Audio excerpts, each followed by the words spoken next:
ये पिछले साल की बात है। वो दिन हैलोवीन का था। मैं और मेरे 3 दोस्त हम सभी ट्रिक और ट्रीट करने के लिए निकले। वो मेरे बेस्ट फ्रेंड्स थे और हमने सुपर मारियो के कैरेक्टर्स की कॉस्ट्यूम पहन रखी थी। मैं लुइजी बना हुआ था, आइवन मारियो बना हुआ था, जेसी वार लुइजी बना हुआ था और रायन वारियो बना हुआ था। हमारे नेबरहुड में ज़्यादा घर भी नहीं थे, कुछ गिनती के ही उधर घर थे। ये हमारे लिए अच्छा नहीं था क्योंकि इसकी वजह से हमें कम कैंडीज मिलती। हम एक एक घर में जाके ट्रिक और ट्रीट करने लगे और कैंडीज कलेक्ट करने लगे। हम उधर काफ़ी सारे घर पे गए और हमें काफ़ी सारी कैंडीज भी मिल गई। तभी हम चारों एक घर के तरफ बढ़ रहे थे और हमने उधर एक बकेट देखा। मैं काफ़ी ज़्यादा खुश हो गया और उधर गया, लेकिन तब मैंने देखा कि वो बकेट खाली था। ये देख के हम काफ़ी ज़्यादा डिसअपॉइंट हुए कि तभी हमने किसी की आवाज़ सुनी। कोई तो उस घर के विंडो पे नॉक कर रहा था और वो हमें अंदर आने का इशारा कर रहा था। तभी अंदर से आवाज़ आई कि वहीं रुको और एक बूढ़ा आदमी उस घर से निकला। उसने धीरे से उस घर का दरवाज़ा खोला।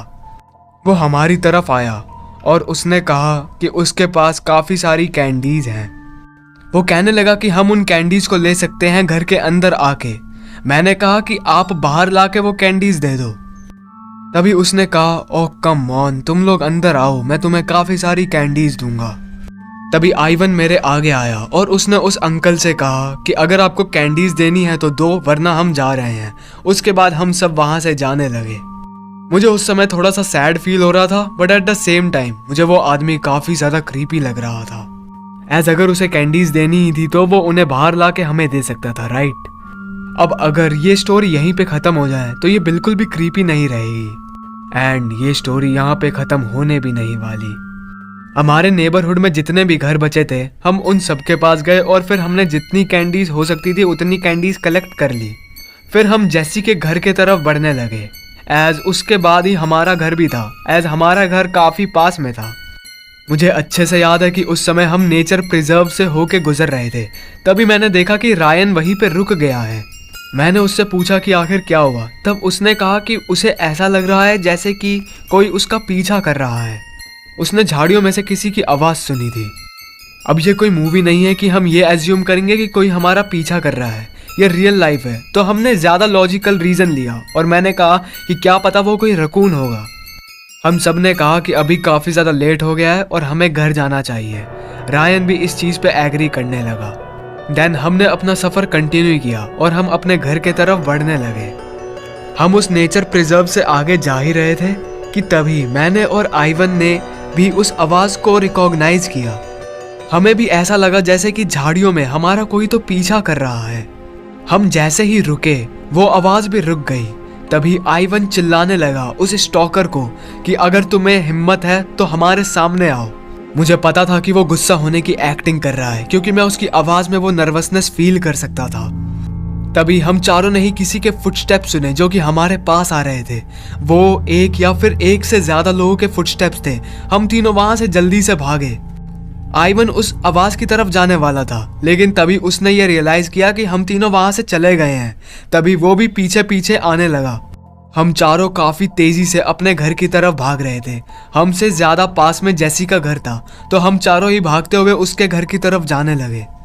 हम जल्दी से जेसी के घर पे पहुंच गए और उस घर के अंदर चले गए। हम उस समय तक काफ़ी ज़्यादा डर चुके थे। हमें समझ नहीं आ रहा था कि आखिर वो आवाज़ किसकी थी। मैंने विंडो से बाहर झांक के देखा, लेकिन मुझे तो बाहर कोई भी नहीं दिखा। अभी हमारे साथ जो हुआ हम उसी बारे में बात कर रहे थे कि तभी हमें जेसी के घर के बैकयार्ड से कुछ तो आवाज़ आई। ऐसा लगा कि कोई तो उस घर के अंदर घुसने की कोशिश कर रहा है। जेसी ने सारी की सारी लाइट्स बंद कर दी और हम सभी किचन में गए। हमने उधर नाइफ्स उठा ली ताकि हम अपनी सिक्योरिटी कर सके। हम सभी लिविंग रूम में आ गए और हम काफ़ी ज़्यादा पैनिक कर रहे थे। हम उधर ही छुप के खड़े हो गए। तभी जेसी के घर का फ्रंट डोर खुला। हम उस समय डर के मारे चिल्लाने लगे, लेकिन तब हमने देखा कि वो एक्चुअली में जेसी की बहन थी। फिर हमने देखा कि उसके साथ जेसी की मॉम भी थी। ये देख के हमारे सांस में सांस आई। हमने उन दोनों को सब कुछ एक्सप्लेन कर दिया जो भी हमारे साथ हुआ था। जेसी ने उन दोनों को शांत किया और फिर सब कुछ बताने लगा। उसके बाद मैं, आइवन और रायन हम तीनों ही अपने अपने घर में चले गए, लेकिन कहानी अभी भी ख़त्म नहीं होती। रात के 12:30 बजे मुझे जेसी का मैसेज आया।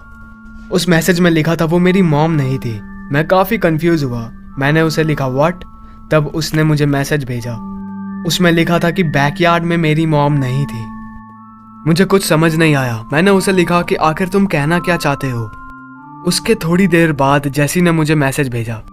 उसमें लिखा था कि मेरी मॉम और मेरी सिस्टर बैकयार्ड में तो गई ही नहीं थी। ये सुन के मैं काफ़ी ज़्यादा डर गया। तो आखिर हमने जो आवाज़ सुनी थी जेसी के बैकयार्ड में, वो किसकी आवाज़ थी? जेसी की मॉम ने पुलिस को फ़ोन कर दिया और उन्होंने सब कुछ एक्सप्लेन किया उस पुलिस वाले को। मुझे नहीं पता जेसी के बैकयार्ड में कौन था, लेकिन जो भी हो, इसके बाद हम हैलोवीन पे कभी भी बाहर ट्रिक और ट्रीट के लिए नहीं गए।